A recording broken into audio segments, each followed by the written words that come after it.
Massive stones stand silent across the world, guarding an ancient secret. From the plains of England to the peaks of Peru, cultures separated by thousands of miles built remarkably similar structures. This video will reveal the evidence for a global network of megalithic sites that points toward a common origin, a discovery that could rewrite our history books. We will investigate how these ancient builders achieved impossible feats of engineering and why their creations share such precise astronomical alignments. This journey uncovers more than just stones. It uncovers the possibility of a lost chapter in the human story, a forgotten connection written in stone. By the end, you will see the ancient world through an entirely new lens. We will explore why a civilization on a remote Pacific island carved statues eerily similar to those found in other parts of the world, and how a temple buried underground shares a hidden language with a desert pyramid. What single mystery from the ancient world most captures your imagination? These massive stones are far more than random monuments. To truly grasp the global mystery, we first need to define the very essence of a megalith. Think of a block of stone so large it seems impossible for a group of people to lift, let alone move across miles of rugged terrain and stand upright with perfect balance. That is the core of the megalithic phenomenon. It is an ancient architectural tradition defined by the use of these enormous stones, crafted and positioned with a purpose that has echoed through millennia. We categorize these structures into different forms, each with its own function. A single, towering stone standing alone in a field is a menhir. A structure of several large stones supporting a massive capstone, creating a chamber, is a dolmen, often serving as a tomb. And a circular arrangement of standing stones, like a colossal clock face built from rock, is known as a cromlech. The sheer physical effort required reveals societies capable of organizing hundreds, perhaps thousands, of workers toward a single, monumental goal. But the true sophistication lies in the geometry. The builders possessed a profound understanding of stability and balance, shaping these multi-ton stones to lock together, defying gravity and time itself. The puzzle becomes truly compelling when we place their construction in a historical context. Many of these sites were erected thousands of years ago, in a world supposedly populated by isolated, scattered communities. How then did this same complex architectural language appear on distant continents, among cultures believed to have no knowledge of one another? This shared foundation of knowledge is the first clue in a mystery spanning the entire globe. Rising from the windswept Salisbury Plain, the great sarsen stones of Stonehenge have faced the elements for over 4,500 years. This iconic circle is more than a monument, it is a statement in stone. Most know of its alignment with the summer and winter solstices, when sunlight pierces the heart of the structure with celestial precision. Yet this is merely the surface of a far deeper enigma. Consider the smaller blue stones that form its inner circle. Their origin lies in the Preseli Hills of Wales, a staggering 150 miles away. Visualize the immense challenge of moving multi-ton stones across that distance, over rivers and through dense forests, by a society without the wheel or metal tools. The sheer logistics remain a profound puzzle, a testament to a determination and organizational skill that we are only beginning to comprehend, and Stonehenge was not an isolated temple. Recent archaeological surveys reveal it was the centerpiece of a vast sacred landscape, intimately connected to other massive earthworks like the nearby Durrington Walls. This suggests a complex ritual world, a network of sites operating in concert. Perhaps most telling is the silent language of its construction. The massive lintels perched atop the towering sarcens are not merely resting there. They are locked in place with sophisticated joints, intricate tongues and grooves carved directly into the solid rock, demonstrating a master-level understanding of stoneworking and stability. This level of precision engineering forces us to reconsider the society that built it. They were not primitive farmers, they were architects, astronomers, and engineers. Stonehenge, in all its silent grandeur, stands as our first powerful clue, raising an unavoidable question. If such advanced knowledge flourished here, could it have traveled or perhaps originated from somewhere else entirely? Across the sea, another stone giant echoes this ancient mystery. The Great Pyramid of Giza does not just dominate the Egyptian desert, it defies the very limits of human achievement. Constructed from over 2 million limestone blocks, each weighing several tons, its scale is almost beyond comprehension. But the true wonder lies not in its size, but in its impossible precision. The pyramid's base is almost a perfect square, with sides aligned to the 4 cardinal directions with an error of less than a fraction of a degree. This alignment to true north was accomplished thousands of years before the invention of the magnetic compass. How could ancient builders achieve such geographical perfection? The riddles only deepen when you look at the numbers. The ratio of the pyramid's perimeter to its height mirrors the fundamental mathematical constant of pi. Its dimensions seem to encode astronomical data, with passages inside the structure pointing directly toward specific stars. This is not random construction. It is architecture as a form of science, a permanent record of advanced knowledge written in stone. The methods used to build it are a subject of fierce debate. How were these colossal blocks quarried with such clean lines? How were they transported across the desert and then lifted to such incredible heights, fitting together with seams thinner than a coin? The parallels to distant Stonehenge are too striking to ignore. Both sites demonstrate a masterful command of stone, a deep obsession with celestial movements, and a scale of ambition that suggests a highly organized, sophisticated society. Separated by vast distances and seemingly different cultures, these two ancient powers were speaking the same architectural language. Could this shared language have been taught? The evidence laid stone by stone across the globe suggests that these were not isolated experiments, but perhaps local interpretations of a common and far older source of wisdom.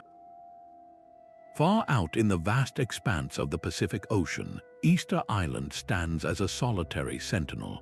On its shores, the mysterious Moai, those brooding stone giants, gaze with an eternal silence over the land. Carved from compressed volcanic ash, these figures are far more than the heads you often see in pictures. Full excavations reveal complete torsos, buried for centuries and adorned with intricate petroglyphs, a hidden language of symbols carved into their bodies. The average statue stands 13 feet tall and weighs 14 tons, a staggering feat of craftsmanship, but the largest of them all, named Paro, is a true colossus, weighing an almost unimaginable 82 tons. The sheer scale of their creation is only the first layer of the mystery. How did the Rapa Nui people move these multi-ton giants across miles of rugged, uneven terrain on an island with no large trees for rollers? Their own oral traditions offer a tantalizing clue. They said the statues walked. Modern experiments suggest this could describe a clever method of rocking the Moai from side to side, effectively making them shuffle forward in a slow, deliberate procession. This incredible endeavor on one of the most remote islands on the planet presents a profound challenge to our understanding of isolated cultures. The sophistication required to carve, transport, and erect these monuments speaks of a complex society with advanced engineering knowledge. Why would such a remote culture develop a megalithic tradition so conceptually similar to those on other continents? The isolation of Rapa Nui makes the existence of its stone giants not just a local wonder, but a global question mark, forcing us to consider if this was an independent innovation or the echo of a much older, shared heritage that somehow reached across the widest ocean. High in the cloud-shrouded peaks of the Peruvian Andes, the stone city of Machu Picchu clings to the mountainside. While the Inca are famed for their intricate, mortarless stonework that fits together like a perfect puzzle, look closer and you will find the unmistakable signature of a megalithic tradition. The Temple of the Sun stands as a prime example, its foundation formed by a colossal curved wall built from immense stones, each one cut and shaped with breathtaking geometric precision. These are not small blocks, they are megaliths moved up near vertical slopes and set into place with a master's touch. The engineering challenge of transporting such weight up a mountain without pack animals or the wheel is a phenomenal puzzle in itself. But the stones were more than just building materials, they were instruments of cosmic observation. At the summit of the complex sits the Intihuatana, a carved granite pillar known as the hitching post of the sun. This was no simple altar. It functioned as a sophisticated astronomical clock and calendar, its angles and shadows marking the solstices and equinoxes with stunning accuracy. This deep reverence for the heavens, this desire to literally anchor their architecture to the movements of the cosmos, echoes the very same impulse we witnessed at Stonehenge and Giza. Here, on a different continent, separated by thousands of years and miles, a culture we think of as entirely distinct was speaking a familiar language. They shared the same fundamental drive to connect their sacred spaces with the stars, to build in harmony with the universe. This recurring theme cannot be mere coincidence. It points toward a universal human understanding, or perhaps the scattered legacy of a shared, ancient teacher. Beneath the quiet streets of modern Malta lies a world turned inside out. The Hypogeum of Malta is not a structure built upward toward the sky, but one carved downward into the very bedrock.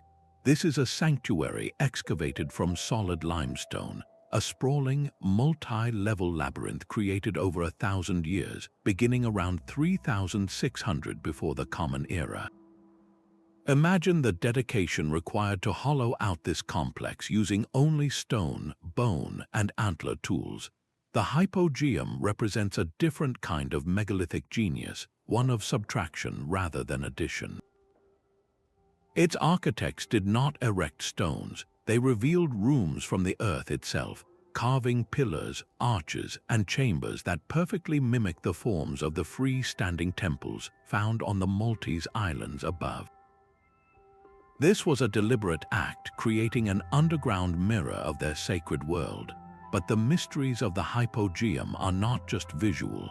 Step into the so-called oracle chamber and speak in a low voice. Your sound does not just travel, it transforms. The room is engineered with a stunning acoustic property, resonating at a specific frequency that amplifies sound throughout the entire subterranean complex. Was this a deliberate design for ritual chanting, a way to create an overwhelming sensory experience for those gathered in the darkness? The sophistication is breathtaking. This was not a crude cave. It was a precision-engineered environment, a feat of both architecture and proto-science that seems to belong to a much later age. The existence of the Hypogeum forces us to expand our definition of megalithic culture. It was not one single method, but a shared impulse to reshape the world on a grand scale, whether by lifting impossible weights into the heavens or by listening to chanting voices deep within the earth. This underground wonder confirms that the ancient mind was capable of profound, complex thought, a thread of ingenuity that connects the hidden halls of Malta to the stone circles of Britain and the mountain citadels of Peru.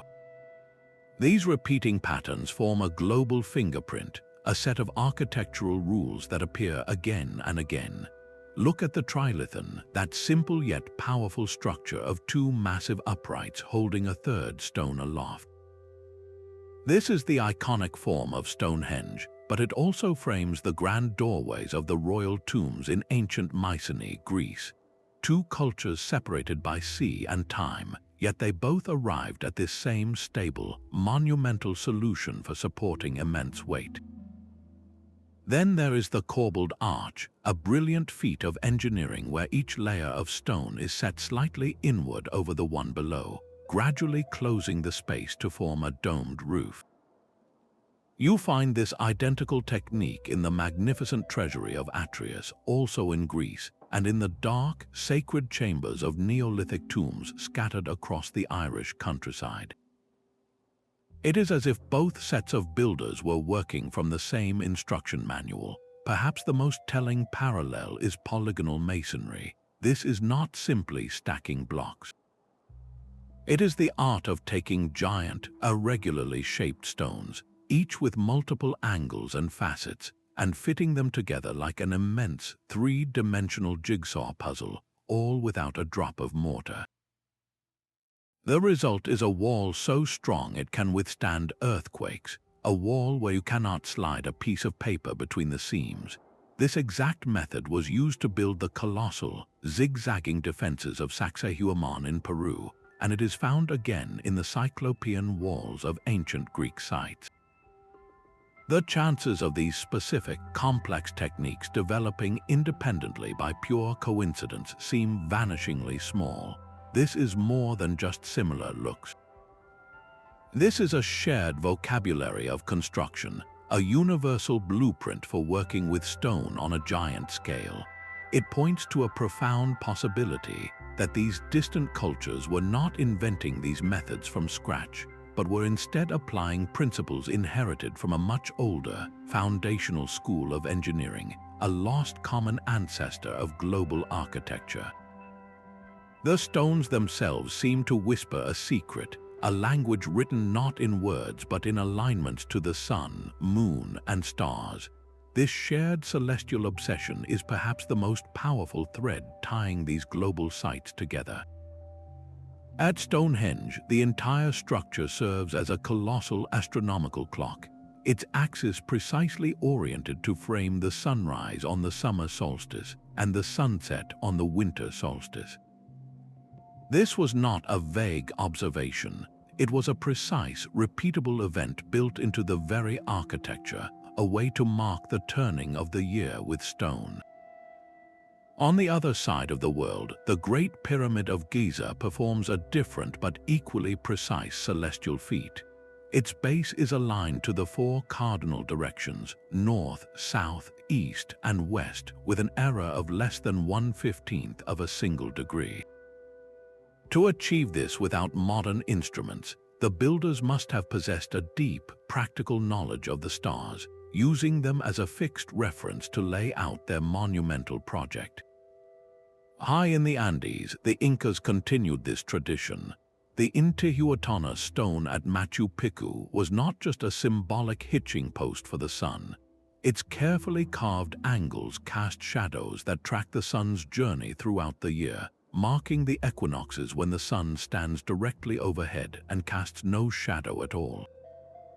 This was a sophisticated mountaintop observatory, but this knowledge was not confined to the Old World. In North America, at the great city of Cahokia, a different kind of henge was constructed. Known as Woodhenge, it was a circle of massive cedar posts that functioned as a solar calendar. On the equinox, the sun would rise directly in line with a key post, signaling a time of balance to the community. Even the grand temple complex of Karnak in Egypt follows this pattern. Its main axis is aligned so that during the winter solstice, the rising sun would flood the entire length of the inner sanctuary with light, a dramatic fusion of architecture and astronomy. What does this global pattern reveal? These ancient cultures were doing more than just building shelters or tombs. they were building connections to the cosmos itself. The consistent use of astronomy for calendrical and agricultural purposes, to know when to plant and when to harvest, shows a practical genius, but the scale and permanence of these stone calendars suggest a deeper, spiritual need to harmonize human life with the rhythms of the universe. This was not a series of isolated discoveries. It feels like a shared foundational understanding, a universal recognition that the key to existence was written in the sky, and the duty of humanity was to read it and then to write it down again in stone for all time. This mathematical precision carved into stone is perhaps the most baffling clue of all. Beyond the celestial alignments, these ancient builders were writing a hidden language of numbers and geometry into their work, a code that we are only just beginning to decipher. Look at the Great Pyramid of Giza. If you take its base perimeter and divide it by twice its height, the result is a number startlingly close to pi, the fundamental constant that defines the relationship between a circle's circumference and its diameter. This was thousands of years before pi was formally defined in ancient Greece. It seems impossible to be a mere coincidence. The same pattern of advanced knowledge appears at Stonehenge. The arrangement of its stones, the positions of its Aubrey holes, they all incorporate perfect Pythagorean triangles. These are the same 3, 4, 5 right-angled triangles that form the basis of the Pythagorean theorem. Yet this structure predates the Greek philosopher by over 1,000 years. How could two cultures, separated by such vast gulfs of time and space, both arrive at and apply this same complex geometric principle? The mystery only deepens when you look at a site like the Karnak stones in France. Here, thousands of standing stones are arranged in long, parallel rows that stretch for miles across the countryside. From above, this is not a random collection. The stones form precise geometric patterns, giant lines and avenues laid out across the landscape with a clear, deliberate design. This was not just a haphazard ritual site, it was a massive mathematical diagram written on the earth itself. So we are left with a profound and difficult question. Did cultures across the globe, from the deserts of Egypt to the plains of France, all independently stumble upon the same advanced mathematical truths at roughly the same point in human history? Or does this recurring pattern point to something else entirely, a shared heritage of knowledge that was carried or inherited from a common source? The evidence for a shared blueprint becomes even more compelling when we examine the very tools the builders used. Researchers have proposed the existence of a standardized unit of measurement called the Megalithic Yard. This unit, approximately 2.72 feet, appears to have been used in the construction of stone circles across Britain and in the grand alignments at Karnak in Brittany. The consistency is remarkable. It suggests that these builders were not just using local, arbitrary measures. They were using a shared standard, a common ruler, across hundreds of miles and many different communities. This idea of a standardized measurement is a game changer. It implies a system, a convention, a shared language of construction that transcends local tribes. It fuels the debate that these ancient builders were not isolated geniuses, but perhaps part of a wider network, connected by a thread of knowledge that has since been lost to time, a thread that tied their world together with invisible lines of geometry and number. These repeating patterns have forced a great debate among historians and archaeologists, a fundamental split in how we view the ancient world. On one side stands the diffusionist theory, which argues that these complex ideas, from stoneworking to astronomy, originated from a single source and then spread outward across the globe, carried by travelers, traders, or migrants.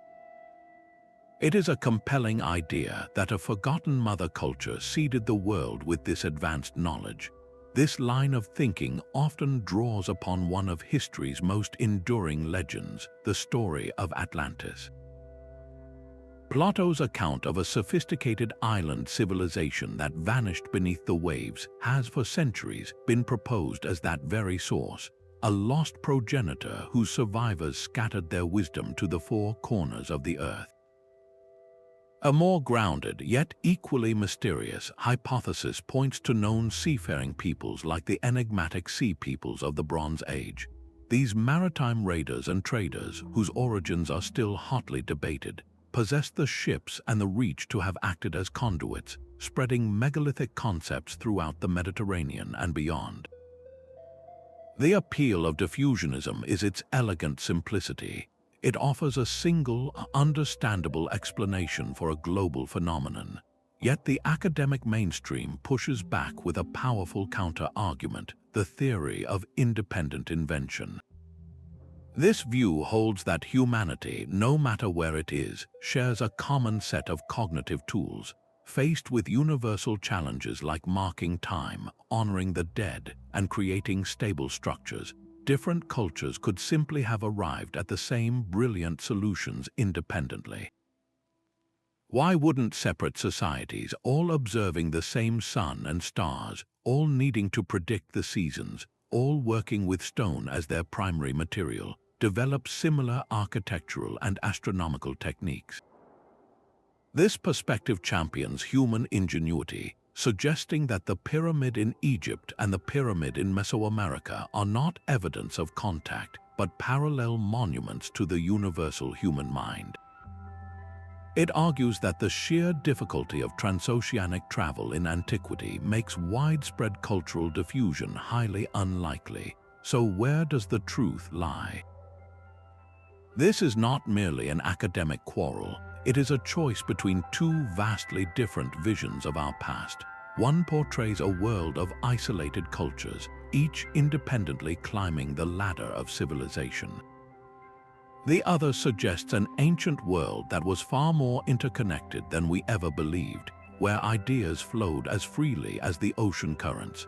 The weight of the evidence, the sheer number of precise parallels in geometry, astronomy, and construction, makes a strong case that pure coincidence is an insufficient answer. The debate forces us to ask a profound question. Did humanity invent the same complex things over and over again by chance, or were we, in fact, rebuilding from a single, faded blueprint?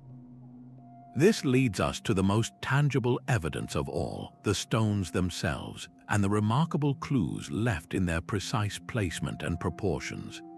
The debate over a shared blueprint inevitably leads us to the world's shoreline. If these ideas did travel, they would have needed a vessel. For too long, we have underestimated the maritime capabilities of our ancestors, picturing them as coastal huggers, afraid of the open ocean. The truth is far more daring. Consider the Polynesians, who undertook voyages of thousands of miles across the trackless Pacific. They navigated not with charts or compasses, but by reading a living map. They memorized the pathways of the stars, felt the subtle patterns of swells beneath their canoes, and followed the flight of seabirds to distant lands. This was not mere island hopping. It was a sophisticated science of the sea. In the Mediterranean, the Phoenicians built a trading empire that stretched from the Levant to the Atlantic coast of Spain, their ships laden with goods, ideas, and technologies. But were they the first? A stunning discovery off the coast of Turkey suggests these networks were far older and more extensive than we knew. The Uluburun shipwreck, a vessel from the late Bronze Age, lay on the seabed filled with a world's worth of treasure. Its cargo held copper from Cyprus, tin from Central Asia, ebony from Africa, and amber from the distant Baltic. This single ship proves the existence of a globalized economy over 3,000 years ago, connecting cultures from Scandinavia to the Nile. Even more compelling is the botanical evidence. The humble sweet potato, a crop native to South America, was found growing across Polynesia long before the voyages of Columbus. This is not a plant that could have floated across an ocean. Its presence is a silent testament to a trans-Pacific journey, a direct connection between the Americas and the islands of the Pacific that our history books have largely ignored. When we piece this evidence together, a new picture of the ancient world emerges. The oceans were not impassable walls dividing humanity. They were dynamic highways bustling with traffic. If a Bronze Age merchant could sail from the North Sea to the African coast, and if a Polynesian navigator could find a tiny island in a vast ocean, then the journey of an architectural idea from one continent to another becomes not just possible but probable. The megalithic principles of stoneworking and celestial alignment could have been cargo as valuable as any precious metal, carried on the currents of trade and exploration, slowly weaving a connected world long before we ever thought possible. The American continent holds its own silent chorus of stone giants, speaking the same architectural language we have traced across the globe. While the mountain citadel of Machu Picchu stands as a crown jewel, the true depth of this mystery lies in the lesser-known sites scattered from the high Andes to the forests of New England. In the windswept highlands of Bolivia, the ruins of Pumapunku present a puzzle that defies simple explanation. Here, the stonework reaches an almost unbelievable level of precision. The andesite and red sandstone blocks are not merely large, they are cut with geometric perfection, featuring complex H-shaped slots, precisely drilled holes, and interlocking forms that fit together with micrometer accuracy. The surfaces are flawlessly flat, the corners sharp enough to be cut by a modern machine. This is not rough-hewn rock.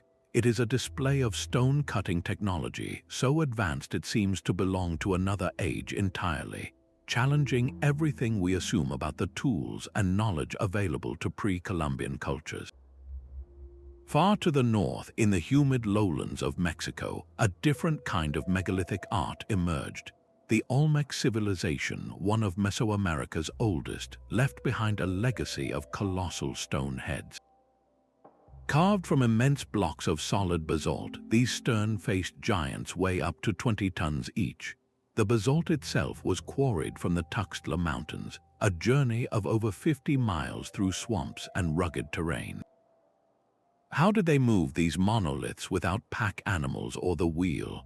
The question echoes the same logistical nightmares we encountered with the Moai of Easter Island and the blue stones of Stonehenge. Even in what is now the United States, the pattern repeats. At a place called Mystery Hill in New Hampshire, often dubbed America's Stonehenge, you find a complex network of low stone chambers, carved niches, and precisely aligned monoliths. One key stone, known as the Astronomical Alignment Stone, features carved grooves that frame the sunrise on the solstices and equinoxes, a celestial calendar carved directly into the bedrock. From the impossible precision of Pumapunku to the transported heads of the Olmecs and the astronomical stones of New England, the evidence is overwhelming. The drive to build with massive stones to encode celestial knowledge into architecture was not an old-world eccentricity. It was a fundamental human impulse, a thread in the fabric of ancient cultures worldwide. Each of these American sites adds another crucial piece to our global puzzle, forcing us to see these structures not as isolated wonders, but as local chapters in a single, sprawling, and still unwritten story. Europe offers a breathtaking tapestry of stone, a continent-wide museum dedicated to this ancient craft. While Stonehenge and Karnak capture the imagination, the true depth of this tradition is woven from countless other sites, each with its own silent story. On the misty green island of Ireland, the great mound of Newgrange rises from the earth. This is a passage tomb, a structure so old it predates even the Great Pyramid of Giza by centuries. Its white quartz facade gleams in the low light, but its true genius is hidden above the entrance. A special opening, a roof box, was engineered with stunning precision. For just a few minutes at dawn on the winter solstice, a narrow beam of sunlight pierces through this opening. It travels down a long, dark passageway to illuminate the deepest inner chamber, flooding the ancient tomb with golden light. This was not an accident. It was a deliberate, breathtaking feat of astronomical architecture, a moment of celestial drama orchestrated 5,000 years ago. Far to the south, on the Mediterranean islands of Malta, stand the temples of Giza above Gantija. Their name means giantess, and the legend says a giant woman built them while carrying her child. Walking among these structures, the name feels fitting. The stones are colossal, and the temples themselves are among the oldest freestanding structures anywhere on Earth, predating Stonehenge by 1,000 years. Their curved facades and massive altars speak of a society that had already perfected the art of megalithic construction in an age we can scarcely comprehend. Then, on the rugged Italian island of Sardinia, a different form appears. The Newgrange are unique, mysterious towers built from large basalt blocks, rising like stone beehives across the landscape. These were not tombs or temples in the traditional sense, but fortified homes and watchtowers, a Bronze Age society building its entire identity from massive, interlocking stone. The sheer density and variety of these European sites is a critical piece of the puzzle. From the solstice-aligned tomb in Ireland to the giant temples of Malta and the fortress towers of Sardinia, we see a deep-rooted and widespread tradition. This was not a single culture, but a mosaic of peoples all engaging with the same megalithic language, adapting it to their own needs and landscapes. This European network shows us how these ideas could flourish and evolve across a connected region, providing a powerful model for how such knowledge might have traveled across even greater intercontinental distances, carried by the same human currents that shaped the ancient world. Deep in the rocky heart of southeastern Turkey, a hill known as Göbekli Tepe reveals a secret that shatters the foundations of human history. This site is not merely old, it is staggeringly ancient, dating back to around 9,600 before the Common Era. That makes it a full 6,000 years older than Stonehenge and the Great Pyramid. What archaeologists found here were not simple huts or the remains of a fledgling village, but something entirely unexpected. They uncovered multiple vast circular enclosures, each one lined with colossal T-shaped limestone pillars. These pillars are not plain stone slabs. They are a gallery of ancient art, intricately carved with elaborate reliefs of foxes, cranes, scorpions, and lions. The sheer artistry and scale are breathtaking, but the true revolution lies in the timeline. According to everything we thought we knew, this should not exist. Göbekli Tepe was built by hunter-gatherers, a society that had not yet invented agriculture or settled down into permanent communities. The traditional story of civilization tells us that farming came first, providing the food surplus that gave people the free time to develop complex religion, art, and monumental architecture. Göbekli Tepe turns that story completely on its head. Here, the architecture came first. The evidence suggests that it was the powerful, shared desire to build this sacred place, to gather for ritual and communal work, that may have actually catalyzed the move toward settled life. This was not the product of civilization. It was the cause, the very skills required to erect these pillars, the advanced stoneworking, the sophisticated social organization, the complex symbolic thought were all in place long before we ever imagined. Göbekli Tepe stands as a silent, monumental question mark, forcing us to push the origins of the megalithic mind thousands of years further back into the misty depths of prehistory. If such profound knowledge existed at the very dawn of our story, how far and wide could its echoes have traveled? the silent stones begin to speak through a language of symbols, a visual code etched into their surfaces across thousands of miles. At Newgrange, the entrance stone is a masterpiece of swirling spirals and nested circles, chiseled with an artist's hand. This is not mere decoration. These spirals seem to represent the cycles of life, death, and rebirth, a visual metaphor for the journey of the sun that the tomb itself captures each winter solstice. Yet these same spirals and concentric circles appear on the remote Pacific islands, carved into rock faces in Hawaii, and again in the ancient petroglyphs of the American Southwest. The specific styles may differ, but the fundamental forms are hauntingly familiar. This shared artistic vocabulary extends to the earliest known temples. The powerful animal carvings at Göbekli Tepe, with their commanding lions and soaring birds, reflect a world where humanity saw itself as part of a vast, living tapestry. This deep reverence for the natural world is mirrored in the cave art of France and the animal effigies of North America, suggesting a universal human impulse to connect with the forces of nature through imagery. Then there are the mysterious cup and ring marks, a simple yet profound design of a central depression surrounded by incised circles. You find them pecked into the stones of Atlantic Europe from Scotland to Portugal. But then, thousands of miles away, the same exact motif appears on rocks in the foothills of the Himalayas in India, and again on stone outcrops in the woodlands of North America. What does this mean? It is highly unlikely that three different cultures, separated by oceans and continents, would independently invent this specific, non-functional design. The repetition is a pattern, a clue.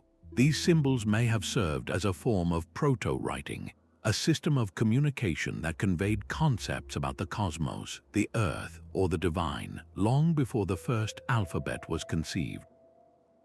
While their precise meanings are lost to us, their widespread presence points to something profound. This was more than shared technical knowledge of how to build. It was a shared way of seeing the world. The art suggests a common mythological framework, a collective dream of humanity's place in the universe, written in a global language of stone. The sheer weight of these stones forces a practical question. How could people without modern machinery possibly move them? The mystery of the how is every bit as compelling as the why. Imagine a 50-ton sarsen stone at Stonehenge, a solid mass of rock taller than a house. Experiments have tried to replicate the process. Researchers found that placing a 1-ton stone on a wooden sledge and dragging it over tracks of greased timber required a team of about 20 people. For the largest stones at Stonehenge, that number would have soared into the hundreds. This was not a chaotic tug of war. It was a symphony of coordinated effort, with leaders calling out rhythmic chants to synchronize the pull, turning back breaking labor into a manageable communal task.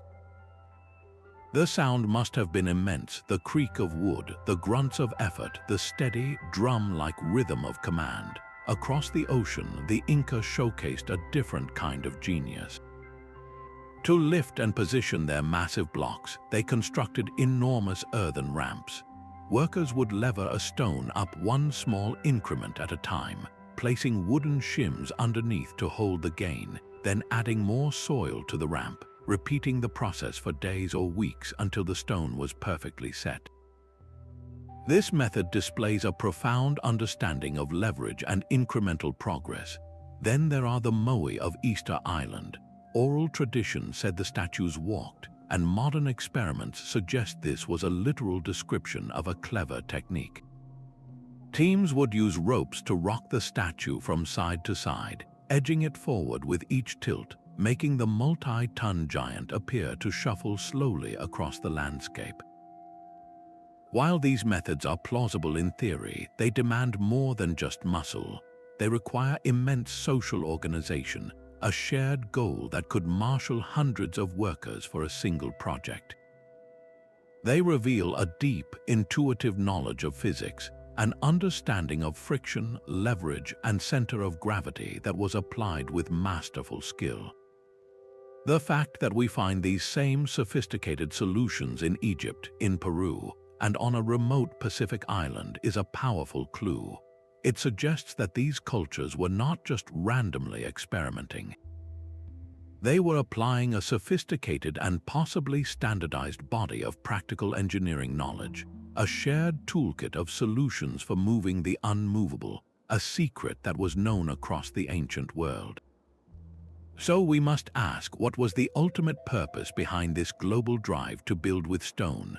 Were these silent circles and towering monoliths tombs for the dead, temples for the gods, or observatories for the stars? The evidence points to a profound truth. They were all of these things at once. The great passage tomb of Newgrange, with its dark, spiraling corridors, was undeniably a final resting place for the honored dead. Yet its brilliant solstice alignment reveals it was also a machine for capturing a celestial moment, a place where the sun itself performed a ritual for those inside. The Maltese temples, with their altars and acoustic chambers, seemed designed for ceremony and communion, not for burial.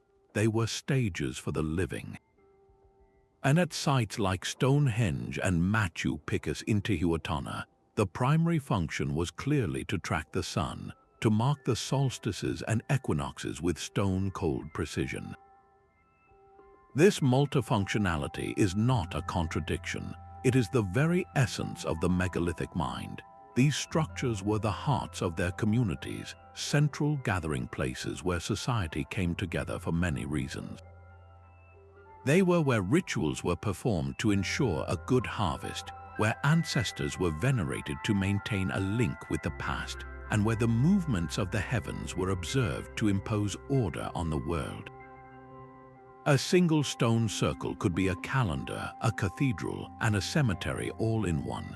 This suggests a worldview where the earthly and the cosmic were not separate realms, but were intimately intertwined. The most profound commonality we find across every continent is this unifying purpose, the creation of a sacred space meticulously aligned with the cycles of nature. It was a universal human endeavor to build a doorway between the world of people and the forces of the universe, to physically anchor their communities to the turning of the stars and the journey of the sun. In the end, the megaliths were humanity's first great attempt to answer the eternal questions. Who are we? Why are we here? By building in harmony with the cosmos, our ancestors were seeking their place in the grand story of existence, a search written in a language of stone that the entire world somehow understood. This enduring puzzle of global similarities has inevitably given rise to bold and controversial theories. When conventional explanations struggle to fully account for the precision and the parallels, the human mind seeks a grander narrative. This is where the legends of lost civilizations enter the stage, offering a dramatic and alluring answer. Proponents of these ideas point directly to the evidence we have just explored. They argue that the micrometer-perfect stonework at Pumapunku, the celestial alignments encoded in the Great Pyramid, and the shared geometric principles from Britain to Bolivia are not the work of scattered, emerging cultures. Instead, they must be the legacy of a single, highly advanced progenitor civilization, a golden age of humanity that was lost to some great cataclysm. The most famous of these legends is, of course, Atlantis, the sophisticated island empire described by Plato that supposedly sank beneath the waves in a single day and night. In this framework, the megalithic sites we see today are not the independent creations of isolated peoples, but the scattered outposts or refugee colonies of this single, forgotten source. The survivors of this cataclysm, possessing advanced knowledge of engineering and astronomy, would have traveled the world, seeding this wisdom among indigenous populations who then built their own versions of these sacred structures. It is a compelling and elegant solution, a single key that appears to unlock every lock on the global map. Yet for all its narrative power, this theory faces a formidable wall of skepticism from mainstream archaeology. The primary criticism is a stark one: a lack of any concrete physical evidence. No unambiguous artifacts, no settled ruins of this global mother culture have ever been found beneath the oceans or ice. Academics argue that attributing these wonders to a phantom civilization is a form of intellectual surrender, a way to bypass the hard work of understanding the genuine and remarkable capabilities of our ancient ancestors. It can, they caution, unintentionally diminish the achievements of the known cultures who built these sites. So why do these theories of lost worlds and advanced ancestors persist with such strength? They endure because they speak to a deep-seated human longing. They offer a simple, unifying answer to an overwhelmingly complex puzzle. They tap into a powerful mythos of a fall from grace, a golden age from which we have declined, a time when giants walked the earth and built with a knowledge we can barely comprehend. This fascination is not about ignoring evidence, but about grappling with a mystery that conventional timelines sometimes struggle to contain. The stones themselves do not confirm these legends, but their silent, global presence keeps the question alive, forever tempting us to wonder if the true cradle of civilization still lies hidden, waiting to be found. Of course, mainstream archaeology offers a powerful and compelling counter-narrative to the idea of a lost global civilization. The prevailing academic view champions a different kind of miracle, the miracle of independent human ingenuity. This perspective, known as convergent evolution, argues that when separate cultures face the same fundamental human challenges, they can and do arrive at strikingly similar solutions. Think about the great leaps in human history. Agriculture was not invented in one place and then spread to all others. It emerged independently in the Fertile Crescent, in China, in Mesoamerica, and in the Andes. The same is true for the development of writing, with complex scripts appearing in Mesopotamia, Egypt, China, and Central America, all without any evidence of direct contact. And of course, the pyramid form itself, that iconic shape, was built by the Egyptians and also by the Maya and the Aztecs, oceans and millennia apart. So why would megalithic construction be any different? Scholars suggest that the similarities we see are not proof of contact, but proof of a shared human mind. All people, no matter where they lived, looked up at the same sun and stars. They all needed to predict the changing seasons for their survival, to know when to plant and when to harvest. They all sought to honor their ancestors and create permanent, awe-inspiring places for their communities to gather, and they all worked with the most abundant, durable material available to them, stone. Given these universal drivers, is it so surprising that different cultures, using trial and error, would discover that a large, upright stone makes a powerful marker? That stacking stones in a certain way creates a stable chamber, or that aligning these stones with the solstice sun creates a reliable, permanent calendar. This view does not diminish their achievements, it elevates them. It suggests that the spark of genius was not a singular flame passed from one culture to another, but a fire that could ignite independently anywhere human creativity met a fundamental need. It celebrates the profound idea that the same problem, presented to different minds across the globe, can yield the same brilliant answer. This is a story of humanity's shared potential, a testament to what we are all capable of when confronted with the mysteries of life, death, and the cosmos. The very stone itself guided the ancient builder's hand. Across the globe, the type of rock available was the first and most fundamental constraint, shaping the form and method of megalithic construction in a powerful demonstration of environmental adaptation. In regions blessed with vast outcrops of hard, durable granite or limestone, like the rolling hills of Britain or the sun-drenched islands of Malta, the solution was to build upward. The landscape provided an abundance of raw material ready to be quarried, shaped, and raised into the free-standing circles and temples we know so well. The stone was lifted, not carved from the earth, but traveled to Göbekli Tepe in Turkey, and you find a different story. Here, the bedrock is a softer limestone plateau. For the builders, the most logical approach was not to erect, but to excavate. They carved the towering T-shaped pillars directly from the living rock of the hill itself, a process of revelation rather than construction. This same principle of working with the local geology is starkly evident on Easter Island. The island is a single, massive volcano, and the moai were carved directly from the compressed volcanic ash of its slopes, a material soft enough to shape with stone tools yet hard enough to endure for centuries. The local environment dictated the what and the how. A culture living on a granite plateau would naturally build with standing stones, while a society on a soft limestone hill would become masters of carving. This powerful logic of environmental determinism forms a core argument for the theory of independent invention.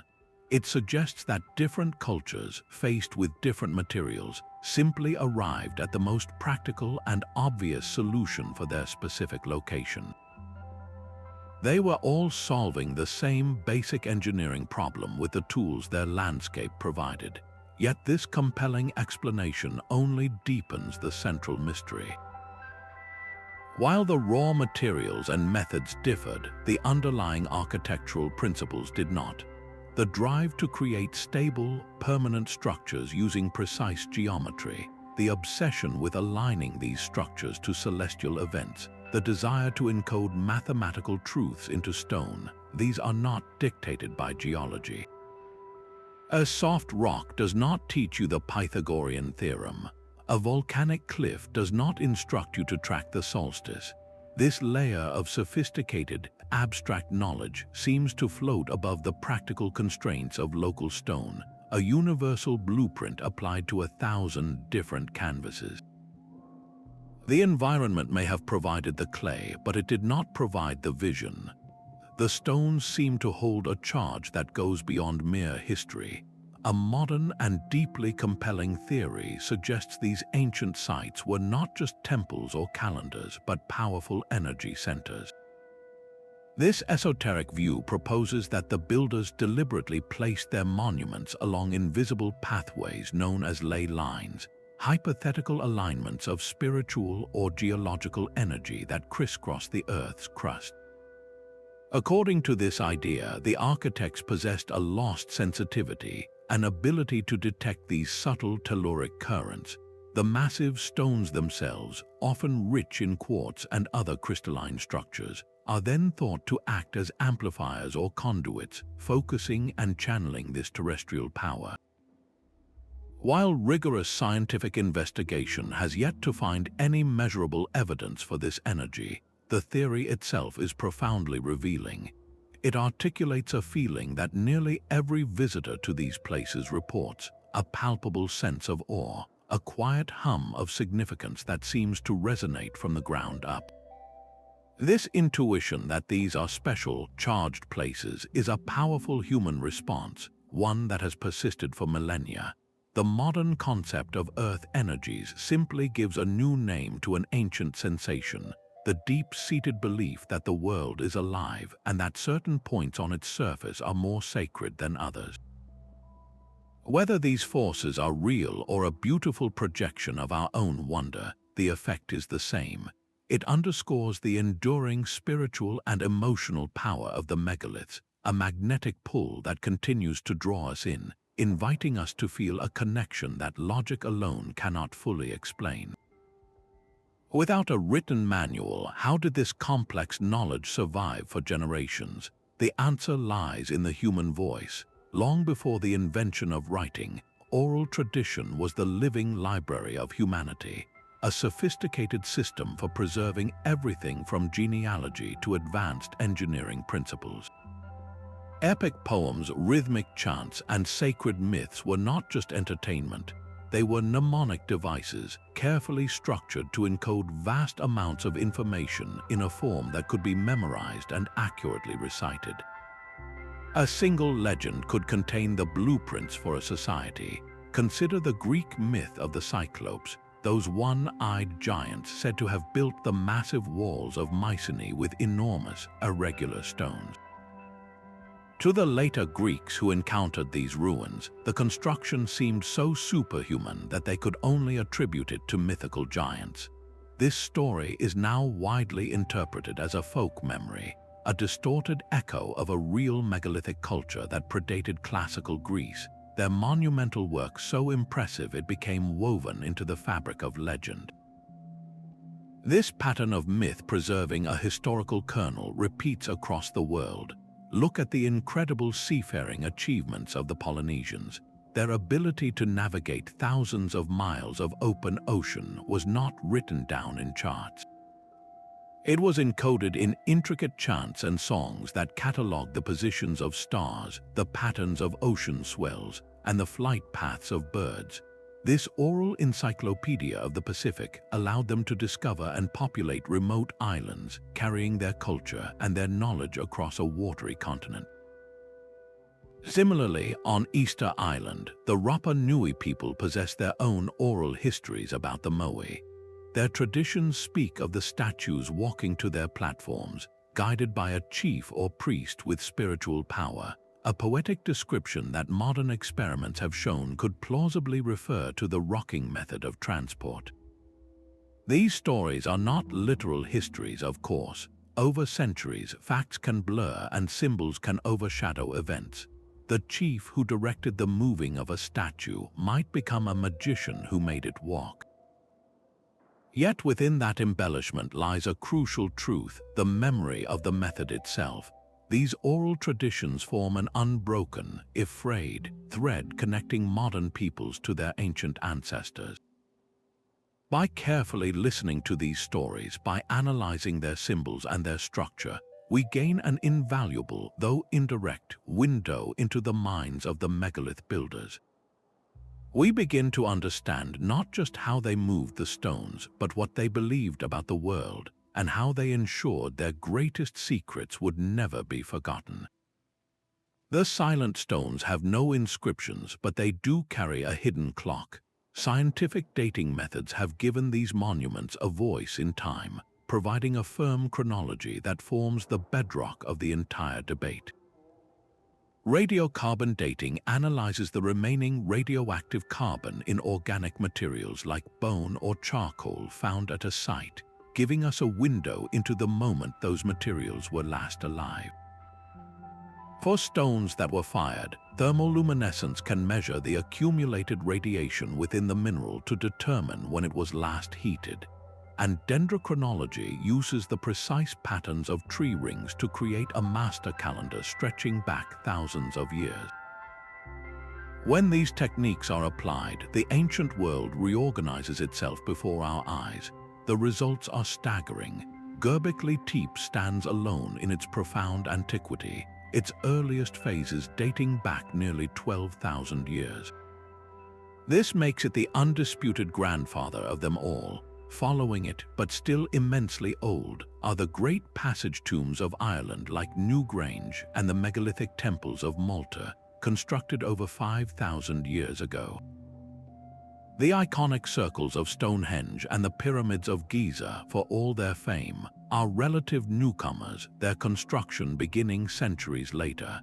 This sequence paints a compelling picture for those who believe in a single origin point. The timeline appears to show a wave of knowledge, a gradual westward migration of megalithic ideas from their birthplace in the Near East, slowly filtering into Europe. It is a clean, logical progression that seems to support the diffusionist argument, yet the map is not that simple. The chronology is filled with puzzling gaps and overlaps that resist a perfectly linear narrative. And most critically, the entire timeline in the Americas operates on a separate clock. The great Olmec heads and the precision-cut stones of Pumapunku were being shaped long after the megalithic tradition was established in Europe, yet with no plausible evidence of transoceanic contact at that time. This is the great power and the great challenge of scientific dating. It provides the essential, non-negotiable framework, the hard data against which every grand theory, from lost civilizations to independent genius, must ultimately be tested and measured. The story of the megaliths is far from a closed book. Our understanding of these ancient sites is being rewritten in real time by a new generation of explorers armed with technology that sees through soil and water. Ground-penetrating radar and LiDAR, a form of laser scanning from aircraft, are acting like X-ray vision for archaeologists, revealing entire hidden landscapes. Recent surveys around the Stonehenge area, for instance, have uncovered a staggering secret. The iconic stone circle was not an isolated temple, but the heart of a vast, sprawling complex of previously unknown monuments, including massive pits, processional avenues, and other ritual structures, all erased from view by millennia of soil and vegetation. This completely transforms our perception of the site from a solitary wonder to the bustling center of a vast sacred metropolis. The search is also pushing into the deep. Off the coast of Japan, the enigmatic Yonaguni monument lies submerged beneath the waves. Its massive, terraced blocks and sharp angles have sparked intense debate. Is it a natural geological formation, or the remains of a man-made structure drowned by rising sea levels at the end of the last ice age? If proven to be artificial, it would force a dramatic revision of our timeline for Pacific civilizations and their capabilities. Every one of these technological revelations, whether from the air or beneath the sea, acts as a new piece of the global puzzle. Sometimes a discovery neatly confirms a long-held theory, but just as often it shatters our assumptions, forcing us to rethink everything we thought we knew. This dynamic and ever-evolving field of research guarantees that the silent stones still have many more secrets to share. All these threads now weave together into a single, breathtaking tapestry. We have traced a line of standing stones from the plains of England to the peaks of Peru, from the shores of Malta to the isolation of Easter Island. The evidence is overwhelming, yet its interpretation remains one of history's greatest intellectual adventures.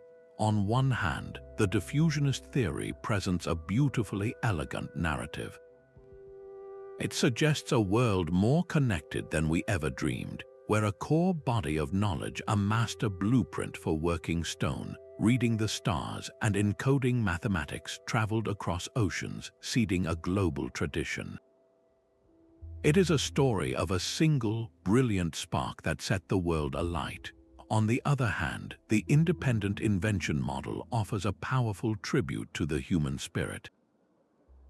It argues for a miracle of convergent genius, where cultures separated by continents, faced with the same universal questions, independently arrived at the same profound answers. This is a story not of one spark, but of countless fires igniting simultaneously across the globe, each a testament to our shared creative potential. So where does the truth lie? The most compelling answer is not a simple choice between one or the other, but an intricate dance of both. Perhaps the ancient world was not dominated by a single, lost mother culture, nor was it a collection of completely isolated islands of genius. Instead, imagine a more dynamic and realistic model. Visualize the ancient world as a vast, dark map. Suddenly, several brilliant points of light flare into existence in Anatolia, in Malta, in Mesopotamia, in the Andes. These were the independent nodes of innovation, the cradles where megalithic knowledge was first forged. Then, watch as faint, glowing lines begin to connect these nodes. These are the trade routes of the Phoenicians, the migration paths of early farmers, the epic voyages of Polynesian navigators, the journeys of skilled artisan guilds who carried their secrets like precious cargo. Knowledge did not flow from one single source, but was shared, adapted, and refined along these ancient information superhighways. A master stonemason from one culture might share the principle of the corbelled arch with another, who then applied it to their own local stone. A star watcher's discovery about the solstice could be passed along a trade network, inspiring a new community to build their own calendar in stone. This was not a top-down planned system, but an emergent phenomenon. It was the natural result of humanity's shared cognitive toolkit, our innate ability to recognize patterns, solve engineering problems, and seek meaning in the cosmos, meeting the opportunities for connection. The universal human drive to build permanent, sacred spaces, aligned with the heavens and built to last for eternity, found its expression in stone over and over again, in a glorious, unplanned symphony of global achievement. The true common origin was not a place but a condition, the condition of being human, and the profound need to leave a mark on the world that whispers our questions to the future. As our journey reaches its end, we are left not with a simple solution, but with a profound respect for the mystery itself. These ancient stones, scattered like forgotten pieces of a puzzle across the globe, form a silent testament to the ingenuity and spirit of our ancestors. They challenge the very framework of our history, asking us to choose between two equally compelling visions. One reveals an ancient world buzzing with connections, where knowledge flowed as freely as the ocean currents. The other celebrates the boundless potential of the human mind, capable of inventing the same complex wonders time and again in isolated corners of the earth. Perhaps the most beautiful truth is that we do not need to pick just one. The evidence allows for a world where brilliant sparks of independent genius were fanned into flames by the winds of travel and trade, creating a symphony of stone that echoed around the planet. These monuments are more than archaeological sites. They are a mirror reflecting our own relentless drive to create, to understand our place in the cosmos, and to leave a mark that whispers to the future. They were built by people who looked at the night sky and saw a clock, who felt the turn of the seasons in their bones and sought to capture that rhythm in something permanent.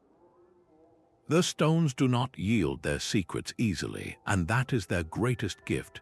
They remind us that wonder is a form of knowledge, and that some mysteries are meant to endure, compelling us to keep looking, keep questioning, and remain forever curious about the deep and hidden roots of our shared human story. If this exploration has ignited a spark of wonder in you, I invite you to join the conversation. Share your own thoughts and theories in the comments below, and subscribe for more journeys into the world's greatest historical enigmas.